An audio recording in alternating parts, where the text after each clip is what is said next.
And 13 is my lucky number. But if you would please, tell us what about the rules you think is most important that we should know. Okay.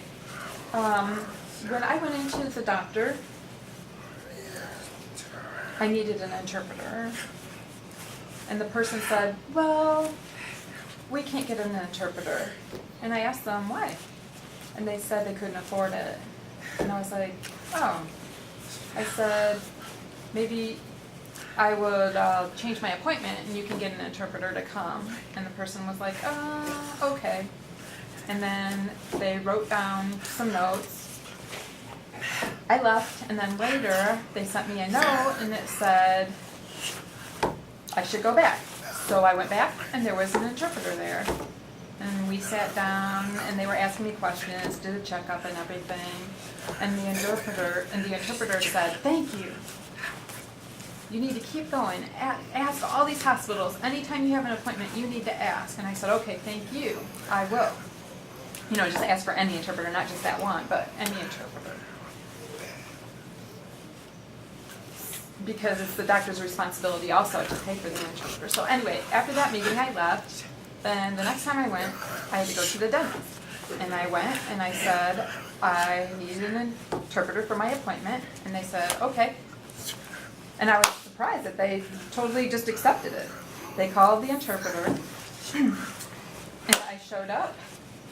The interpreter came, signed everything. They did my checkup. And when it was done, they signed the paperwork and the interpreter was paid. One time I was with my mom. I showed up and I said, I need an interpreter for an appointment when I'm with my mom.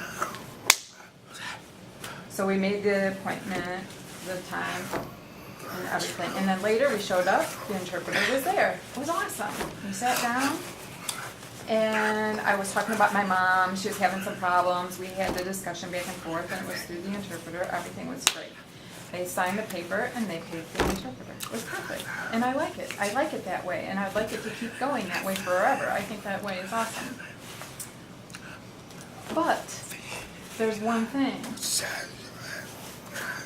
If you're outside somewhere, like if you're in an accident and the police show up, and I ask the police to have an interpreter, there's no VRI there, there's no interpreter, they would have to call an interpreter to show up, but you would have to wait.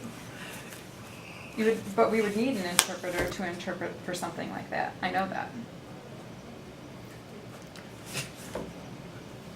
Always.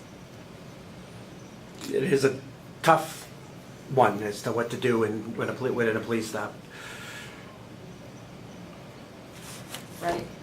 Right. Have you had any experience with the VRI, the video? Never. Never. I hear friends talk about it, especially last night at work. They were talking about it, and I was shocked. And I asked them to explain it, and they were like, "It's like a video." I'm just shocked. I'm shocked. Wow. I would rather have a live person interpreter than VRI. That's what I would prefer. Thank you for taking the time.